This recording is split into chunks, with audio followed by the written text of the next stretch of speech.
મારા વાલા રાખો, તમે થાકી ગયા હો થોડા, આ બાજુ આવતા રહો. કહેવાય કે આવડું રાસ સામે હોય મારા બોલેલા ગામના ચાચર ચોકની અંદર, તો કહેવાય ને તમે જે હમણાં શાયરી બોલ્યા ને કે હાવજ કદી ખડ ના ખાય, તો આ બોલેલા ગામમાં હાવજ બેઠા જ છે. તો હાવજ હે ને, હાવજ કદી ખડ ના ખાય એ વાત સાચી જ છે. આજ ગમે એ થાય પણ આરતી જવાની નથી નીચે.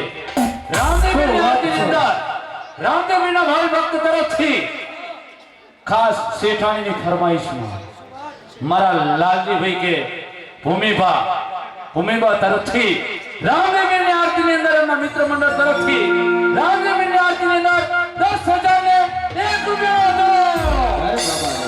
વગાડો. જય જય રામાપીર.